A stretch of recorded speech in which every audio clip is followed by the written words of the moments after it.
2024 लोकसभा आम चुनाव के दौरान बसपा के नेशनल कोऑर्डिनेटर और एकमात्र उत्तराधिकारी आकाश आनंद को उस लोकसभा चुनाव के दौरान ही सीतापुर में एक भाषण देने के बाद उनके ऊपर एक एफआईआर दर्ज होती है, जिसके कारण बहन कुमारी मायावती ने उनको पार्टी पद से मुक्त कर दिया था और उन्हें पार्टी से निष्कासित कर दिया गया था।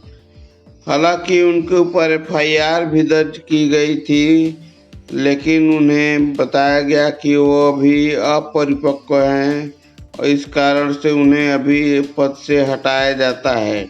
वहीं बता दें कि अब उनकी 2024 लोकसभा आम चुनाव के दौरान जिन्हें पद से हटा दिया गया था वापसी हो चुकी है और वो स्टार प्रचारक के रूप में काम कर रहे हैं और उन्हें फिर से नेशनल कोऑर्डिनेटर और मात्र उत्तराधिकारी घोषित कर दिया जा चुका है और फिर से वो वही अपने तीखे तेवरों के साथ हमलावर दिखे हैं। जी हाँ, बहुत बड़ी बात बता रहा हूँ।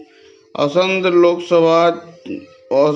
विधानसभा चुनाव हरियाणा में आगामी विधानसभा चुनाव के लिए रैली में उन्होंने बसपा इनेलो कार्यकर्ता सम्मेलन में काफी हमलावर दिखे बीजेपी और कांग्रेस पार्टी पर।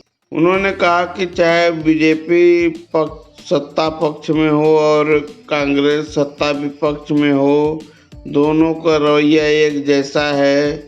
दोनों ही समाज को एक तरीके से खोखला करने का काम कर रहे हैं।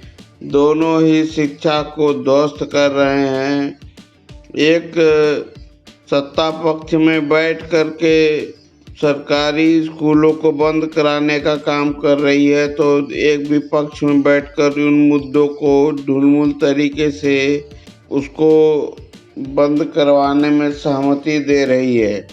उन्होंने यह भी हवाला देते हुए कहा कि अगर हमारी गठबंधन की सरकार बनती है तो हम उत्तर प्रदेश जैसे बड़े राज्य में जिस प्रकार से बसपा सुप्रीमो की सरकार बनी थी, बहन जी की सरकार बनी थी, उस तर्ज पर विकास का काम करेंगे। शिक्षा, चाहे वो शिक्षा का क्षेत्र हो, स्वास्थ्य का क्षेत्र हो, छोटे बच्चों, बड़े बुजुर्ग, किसान, बेरोजगार और जितने भी असुरक्षित कंडीशन है जिनसे महिलाओं और बच्चियों के साथ ऐसा हो रहा है, अत्याचार अन्याय हो रहा है, चाहे पेपर लीक का मामला हो, गरीबी उन्मूलन का मामला हो, ये सब पर ध्यान देगी और बसपा के तर्ज पर ही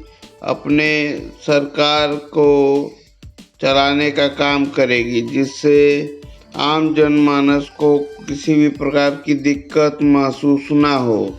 उन्होंने यह भी कहा कि बीजेपी और कांग्रेस दोनों ही एक प्रकार से मिली हुई है, जो समाज को खोखला करने का काम कर रही है। दोनों की मंशा और नीयत ठीक नहीं है। दोनों ने ही मिल कर के समाज को बुरी तरीके से खोखला कर दिया है। नहीं तो 80 करोड़ लोगों को मुफ्त राशन देने की नौबत ही नहीं आई होती। यही बात नहीं करते हुए रुकते उन्होंने कहा कि बहन कुमारी मायावती जी ने अपने शासनकाल में जितने भी कार्य किए हैं, उन्हें कोई भी सीएम रहते हुए आज तक किसी ने इतना बढ़िया और इतना अच्छा खासा, यूँ कहें कि इतना विस्तार पूर्वक विकास और कार्य नहीं किए हैं। उन्होंने कहा कि इंटर कॉलेज, यूनिवर्सिटी, चाहे चिकित्सा का क्षेत्र हो, एम्प्लॉय हो, सफाई कर्मचारी हो, पुलिस भर्ती, शिक्षकों की भर्ती हो, और उन्होंने यह भी कहा कि यहाँ तो देखा जा रहा है कि कोई भी परीक्षा दी जाती है तो उसका पेपर लीक हो जा रहा है। और हमारे शासनकाल में ऐसा कुछ भी नहीं था, न दंगा फसाद था, न अन्याय अत्याचार के नाम पर कुछ भी नहीं था। और अनुशासन और प्रशासन दोनों ही चुस्त दुरुस्त तरीके से फॉलो किया जा रहा था। महिलाएं सुरक्षित थी, किसान खुशहाल था, बच्चियां सुरक्षित थी और बच्चों के लिए स्वास्थ्य और शिक्षा की बेहद जो जरूरी मौलिक अधिकार थे उनको दिया जा रहा था। लेकिन बीजेपी और कांग्रेस की सरकार ने उसको आकर के ध्वस्त करते हुए पूरी तरीके से नकार दिया और उनकी मंशा और नीयत को खोखला कर रही है पूरे तरीके से समाज को, जिससे बच्चे और युवा पढ़ने में अक्षम हो जा रहे हैं। जब उनके सरकारी संस्थान को जो है बंद किया जा रहा है। और एक प्रकार से एम्प्लॉयमेंट के बारे में उन्होंने कहा कि जब सरकारी मतलब यूँ कहें कि परमानेंट जॉब रखा जा रहा था तो उसमें एक भविष्य होता था कि उन्हें आरक्षण का लाभ मिलता था। लेकिन जब से ये कॉन्ट्रैक्ट बेसिस पे एम्प्लॉयमेंट होने लगी है, एम्प्लॉयमेंट जारी किया जा रहा है, तब से किसमें आरक्षण का लाभ किसी को नहीं मिलेगा। और बहुत सारी बातों को लेकर उन्होंने बीजेपी और कांग्रेस के ऊपर तीखा हमला बोलते हुए कहा कि ये दोनों ही मिलजुल करके समाज को खोखला करने का काम कर रहे हैं। जबकि बहन कुमारी मायावती जी ने उत्तर प्रदेश में मुख्यमंत्री होने के साथ साथ उनके शासनकाल में ऐसा कुछ भी नहीं था। किसान खुशहाल था, किसान की जो है आय दुगनी हो गई थी। ओबीसी SC ST के क्रीमी लेयर को 3 लाख से बढ़ा करके 5 लाख कर दिया गया था। और शिक्षा की स्तर की बात करें तो लाखों स्कूल, कॉलेज, यूनिवर्सिटी बनाए गए और उनका स्वास्थ्य आदि को लेकर के जो बुनियादी सुविधाएं थी उस पर ध्यान दिया गया। एम्प्लॉयमेंट की गई, सरकारी सफाई कर्मी भर्ती किए गए और बहुत सारी उपलब्धियां गिनाई। आइए सुनते हैं उन्होंने क्या क्या, फिर उसके बारे में हम बाद में चर्चा करते हैं। आइए सुनते हैं पहले। जय भीम। साथियों, आज यहां मौजूद मेरी सभी माताएं, बहनें, बड़े बुजुर्ग के साथ साथ आज यहां इतनी बड़ी संख्या में शामिल सभी युवा साथियों जिन्होंने अपने दिन में से आज इतना कीमती समय निकालकर हम सबको सुनने आए हैं, तो आप सभी का मैं एक बार तहे दिल से धन्यवाद करता हूं। और आज इस विशाल जनसभा को सफल बनाने के लिए जो हमारे बसपा और एनएलओ के सभी छोटे बड़े पदाधिकारी एवं नेतागण और हमारे मूवमेंट की जान, हमारे मेहनतकश कार्यकर्ताओं ने जो मेहनत कर आज इस सभा को सफल बनाया, तो आप सभी का भी मैं तहे दिल से धन्यवाद करता हूं। साथियों, मैं यहां हरियाणा में होने वाले विधानसभा आम चुनाव के संबंध में कुछ जरूरी बातें आप लोगों के बीच में रखना चाहूंगा। परंतु पहले मैं अपने सभी संतों, गुरुओं व महापुरुषों में से खासकर महात्मा ज्योतिबा फूले, छत्रपति शाहूजी महाराज, नारायणा गुरु, पेरियार रामास्वामी जी, बाबा साहब डॉक्टर भीमराव अंबेडकर जी एवं मान्यवर साहब श्री काशीराम जी को नमन करता हूं। साथियों, मैं बहुजन समाज पार्टी की राष्ट्रीय अध्यक्ष व उत्तर प्रदेश की 4 बार मुख्यमंत्री व पूर्व सांसद आदरणीय बहन जी के नाम से लोकप्रिय बहन कुमारी मायावती जी का मैं पूरे तहे दिल से आभार प्रकट करता हूं।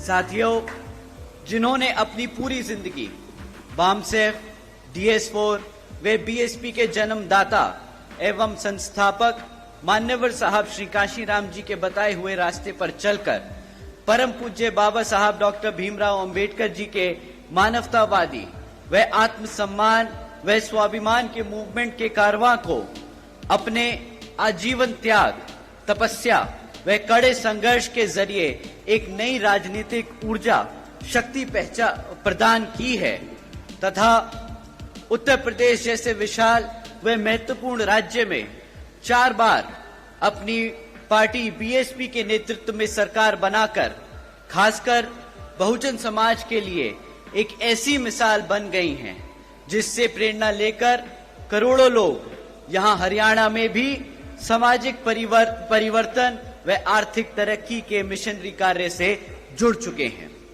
इतना ही नहीं बल्कि मैं खुद भी उनके इस नेतृत्व से प्रभावित होकर बीएसपी मूवमेंट से जुड़ा हूं और उनके पदचिन्हों पर चलकर इस मिशनरी दायित्व को, कर्तव्य को व फर्ज को अपनी आखिरी सांस तक निभाने की पूरी कोशिश करूंगा।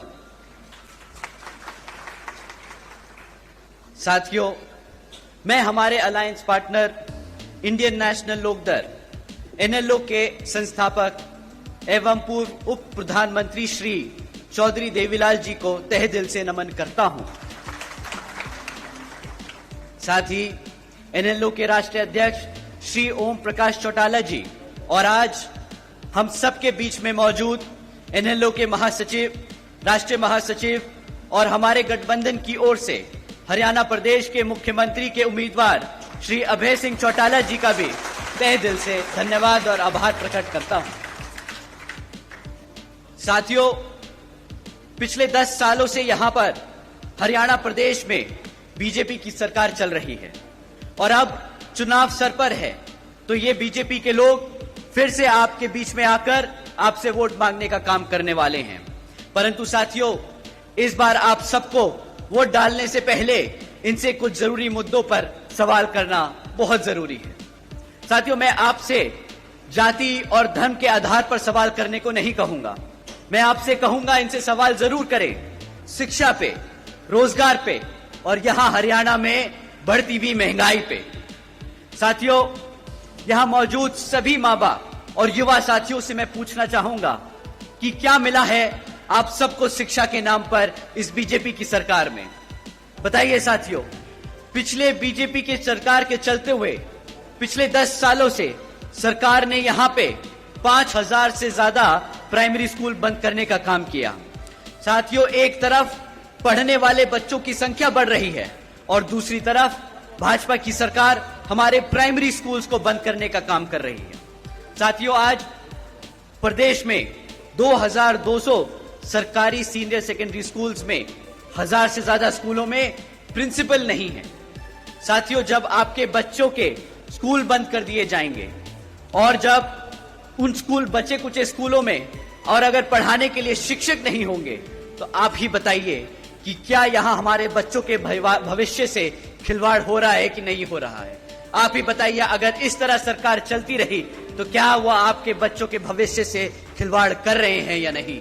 बताइए, हाथ उठा के बताइए, आपको लगता है खिलवाड़ हो रहा है कि नहीं? साथियों, बीजेपी के शासनकाल के दौरान शिक्षा के नाम पर सिर्फ पेपर लीक की खबरें हमें आए दिन सुनने को मिलती आ रही हैं। साथियों, ऐसा कोई भी सरकारी डिपार्टमेंट नहीं बचा जिसकी भर्ती के परीक्षा के पेपर पिछले 5 से 10 सालों में ना लीक हुए। आप ही बता दीजिए, जो हमारे युवा साथी आज यहाँ मौजूद हैं, आपने कितनी सरकारी नौकरियों के लिए परीक्षा दी और कितनी आपके परीक्षाओं के जो दिए हुए पेपर हैं वो लीक हो गए और आपको नौकरी नहीं दी गई? बताइए, यहाँ मेरे जितने भी युवा साथी हैं, हाथ उठाकर बताइए। साथियों, हकीकत तो ये है कि बीजेपी हो या कांग्रेस, दोनों ही पार्टियों ने हमारे बच्चों के भविष्य के साथ खिलवाड़ किया है। एक ने सरकार में रहकर कुछ नहीं किया और दूसरा विपक्ष में रहकर भी हमारे बच्चों की शिक्षा के लिए आवाज नहीं उठा पाया। तो साथियों, आप बताइए क्या ऐसी पार्टियों को हक है सत्ता में आने का दोबारा? बताइए, हक है कि नहीं? साथियों, आने वाले इस विधानसभा आम चुनाव में इसका जवाब आप यहां अपनी बीएसपी और एनएलओ पार्टी के सामने वाला निशान व बटन दबाकर अपने यहां प्रत्याशी को जिताकर और हमारे अभय सिंह चौटाला जी को मुख्यमंत्री बनाकर उनको खदेड़ बहार कर ये जवाब जरूर देंगे। साथियों, एक तरफ बीजेपी और कांग्रेस की सरकार जो गरीब विरोधी नीतियों पर चल रही है और दूसरी तरफ हमारी आदरणीय बहन कुमारी मायावती जी की नीतियां हैं, जिसके तहत चलकर यूपी में बीएसपी की सरकार ने सावित्रीबाई फूले बालिका शिक्षा आशीर्वाद योजना चलाई थी। साथियों, आपको जानकर हैरानी होगी कि जिस तरह इस योजना के तहत 7 लाख से ज्यादा बच्चियों को 12वीं तक की शिक्षा प्राप्त करने के लिए 600 करोड़ से ज्यादा की लागत इन बच्चियों को अपने पैरों पर खड़ा कर एक उज्जवल भविष्य देने के लिए बहन जी ने उत्तर प्रदेश में खर्ची थी। और इतना ही नहीं साथियों, आदरणीय बहन जी ने अपने शासनकाल में यूपी में 5,550 से ज्यादा प्राइमरी स्कूल्स का निर्माण करवाया था।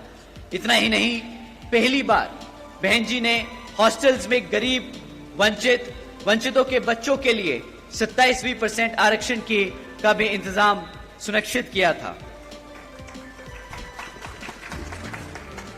साथियों, एजुकेशन की बात है तो आपको जानकर हैरानी होगी कि इसके साथ साथ बहन जी ने, आदरणीय बहन कुमारी मायावती जी ने 6 engineering colleges, 2 homeopathic colleges, 24 polytechnic colleges, 2 paramedical colleges, 6 universities, 200 से अधिक इंटर व डिग्री कॉलेजेस और 550 से ज्यादा हाई स्कूल्स और 5,500 से ज्यादा प्राइमरी स्कूल्स और 100 से अधिक ITIs का बनाने का काम किया था, वो भी सिर्फ 5 साल में। तो आप सोचिएगा साथियों, जब आप अभय सिंह चौटाला जी को मुख्यमंत्री बनाएंगे तो वो आपके प्रदेश में कितने ही हजारों स्कूल खोलेंगे और आपके बच्चों को पढ़ने की इच्छा पूरी कराएंगे। साथियों, ये लिस्ट बहुत लंबी है कि कभी कभी सोचकर मुझे हैरानी होती है कि सिर्फ 5 साल में कोई इतना काम कैसे कर सकता है। लेकिन साथियों, अगर अपने समाज के लिए, अपने लोगों के लिए काम करना कोई चाहे तो असंभव काम भी संभव हो जाता है। परंतु जैसा कि आप जानते हैं, यहां बीजेपी और कांग्रेस की सरकार रही है, उन्होंने कितने दिल से यहां पर आपके बच्चों के प्राइमरी स्कूल्स, कॉलेजेस, यूनिवर्सिटीज बंद करने का काम किया है। तो उनकी असलियत, उनकी मंशा आप सब लोग समझते हैं। परंतु साथियों, बीजेपी की सरकार ने पिछले 10 साल में यहां पर हमारे बच्चों के रोजगार के लिए भी कुछ ज्यादा काम नहीं किया है। आपको जानकर हैरानी होगी कि आज हरियाणा में 40% युवा बेरोजगार घूम रहा है। इतना ही नहीं साथियों, पिछले 10 साल में सरकार में लगातार होने के 10 साल सरकार में होने के लगातार बाद भी आज 2 लाख से ज्यादा सरकारी नौकरियों के पद खाली पड़े हैं। तो साथियों, आप समझ जाइए कि एक तरफ 40% युवा बेरोजगार घूम रहा है और दूसरी तरफ सरकार के पास 2 लाख से ज्यादा पद खाली पड़े हैं। तो आप समझ जाइए कि किस तरह ये सरकार वो चाहे तो कल रात ही, आने वाले कुछ दिनों में ही हमारे सभी युवाओं को रोजगार दे सकती है। परंतु वो ये रोजगार देने की बजाय कौशल विकास निगम जैसी योजनाएं चलाकर परमानेंट जॉब्स को और कॉन्ट्रैक्चुअल जॉब्स के तहत यहां लोगों को रोजगार दे रही है। आपको जानकर शायद हैरानी हो कि ये जो परमानेंट जॉब्स हैं, इसके तहत आपको संविधान में दिया गया जो आरक्षण है वो मिलेगा, परंतु कॉन्ट्रैक्चुअल जॉब्स में कोई आरक्षण की व्यवस्था नहीं है। तो साथियों, ये सरकार सिस्टमैटिक तरीके से आप लोगों का आरक्षण खत्म करने का काम कर रही है। साथियों, एक तरफ बीजेपी की सरकार ऐसे काम कर रही है जहां हमारे लोगों को गरीब और कमजोर बनाया जा रहा है और दूसरी तरफ कांग्रेस भी बीजेपी की तरह ही सरकार चला रही है जो ऐसी बीजेपी की तरह उन मुद्दों पर उसे घेर नहीं रही तब कि वो ऑपोजिशन में बैठी है। साथियों, आप लोगों को समझना होगा कि किस तरह बीजेपी आपके बच्चों को, आपके भविष्य को खत्म करने का काम कर रही है और कांग्रेस उनका चुपचाप विपक्ष में बैठकर उनका साथ दे रही है। साथियों, आपको जानकर हैरानी होगी कि एक तरफ ऐसी बीजेपी और कांग्रेस की सरकार है और दूसरी तरफ हमारे आदरणीय बहन कुमारी मायावती जी के शासनकाल के दौरान बसपा की सरकार ने यूपी में 90,000 से ज्यादा अधिक शिक्षकों को नौकरी दी थी, 1 लाख से अधिक सफाई कर्मचारियों को भर्ती किया था, 2 लाख से अधिक जवान पुलिस फोर्स में भर्ती की थी और 30 लाख से अधिक हमारे अपर कास्ट समाज के कमजोर लोगों को विभिन्न सरकारी नौकरियों देने का काम किया था। इतना ही नहीं, बल्कि बहन जी के शासनकाल के दौरान बसपा की सरकार ने कृषि एवं संबंधित कार्यों में मिनिमम वेज को 55 रुपए से बढ़ाकर 100 रुपए प्रतिदिन किया था और अन्य पिछड़े वर्गों के लोगों की क्रीमी लेयर की वार्षिक आय को भी 3 लाख से बढ़ाकर 5 लाख रुपए करने का काम किया था। साथ ही साथ बहन जी ने गन्ना खरीद के दाम भी दुगने कर दिए थे।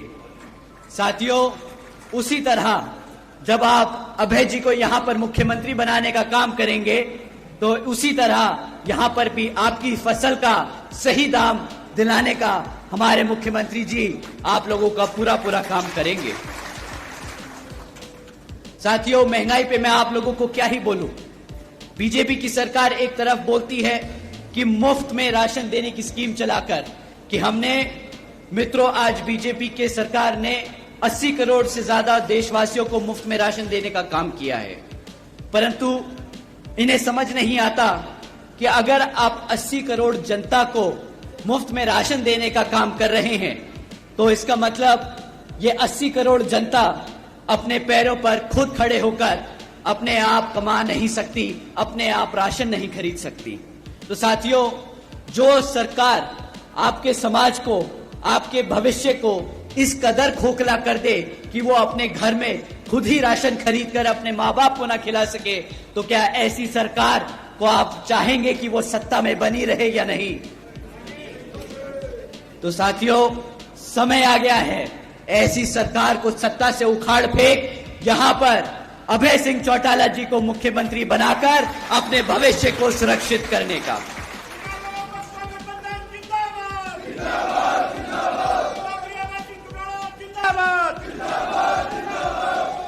साथियों, इन्हीं कुछ जरूरी बातों के साथ ही अब मैं आप सभी लोगों से और मेरी तरफ से मेरे साथ साथ व खासकर आदरणीय बहन कुमारी मायावती जी की भी यही विशेष अपील है कि इस विधानसभा आम चुनाव में आप सभी लोग हर मोर्चे पर सावधान रहें।